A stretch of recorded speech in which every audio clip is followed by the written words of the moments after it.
Welcome back to the Donut Club. I'm DJ Mo. I know it's been a couple of weeks since I put out a video and I haven't had donuts yet, but I finally got around to it.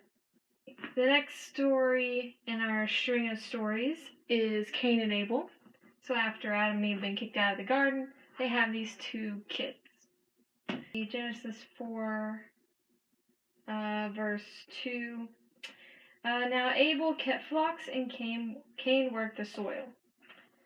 In the course of time, Cain brought some of the fruits of the soil as an offering to the Lord, but Abel brought fat portions from some of the firstborn of his flock. The Lord looked with favor on Abel's offering, but Cain and his offering he did not look with favor. So Cain was very angry, and his face was downcast. I'm going to pause for a moment. Sacrificing before Jesus was to worship God. And so this was the way that they worshiped God and showed God reverence. So Cain's sacrifice was not seen as being as good as Abel's. And Cain was a little upset. Then the Lord said to Cain, "Why are you angry? Why is your face downcast? If you do what is right, will you not be accepted? But if you do not do what is right, sin is crouching at your door. It desires to have you, but you must master it."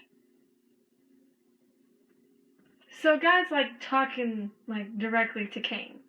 But Cain is still mad.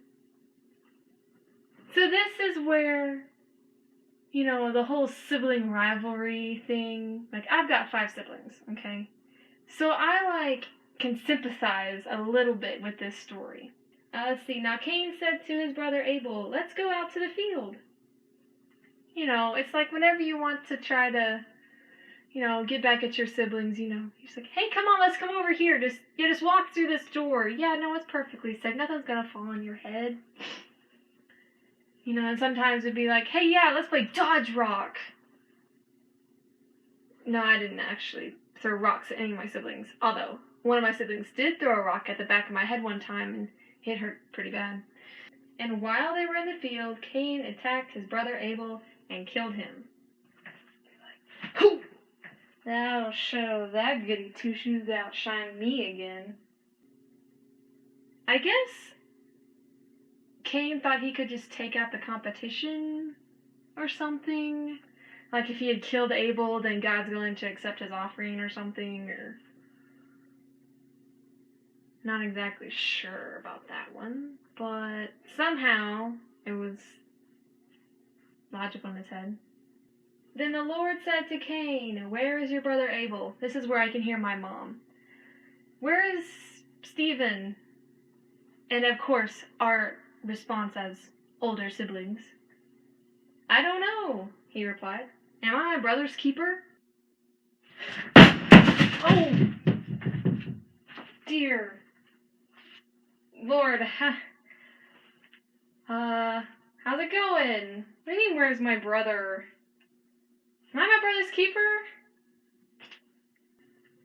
Then now, if I had $1 for every time I said that, I'd be rich. Am I my brother's keeper? Am I my sister's keeper? It's like, why do you want me to keep up with my siblings? Then the Lord said, "What have you done? Listen, your brother's blood cries out to me from the ground. Now you are under a curse and driven from the ground, which opened its mouth to receive your brother's blood from your hand. When you work the ground, it will no longer yield its crops for you. You will be a restless wanderer on the earth." He's basically going to be a hobo minus trains. Cain said to the Lord, "My punishment is more than I can bear. Today you are driving me from the land, and I will be hidden from your presence. I will be a restless wanderer on the earth, and whoever finds me will kill me." But the Lord said to him, "Not so. If anyone kills Cain, he will suffer vengeance 7 times over." Then the Lord put a mark on Cain so that no one who found him would kill him. So Cain went out from the Lord's presence and lived in the land of Nod,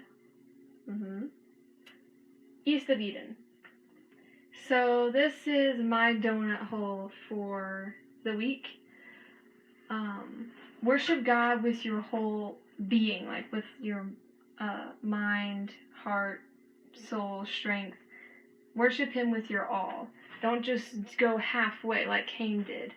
Abel went all the way. He gave his best. Worship God with your best. Serve him with your best. Also, don't get jealous of other people if it looks like that they're being more blessed by God than you were at the time.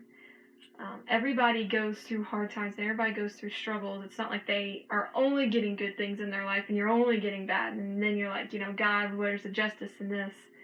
That's not the point. God blesses those for his glory, and God takes things from people for his glory and to grow everybody closer to him. It's more of just trusting God, knowing that his ways are perfect and his ways are higher than our ways are. We aren't going to know why God does things sometimes, but we can always know for sure that it's going to be for our good. And tell me what your donut hole is out of this story. Comments, you can email me. Lord willing, I will see you, you'll see me next week.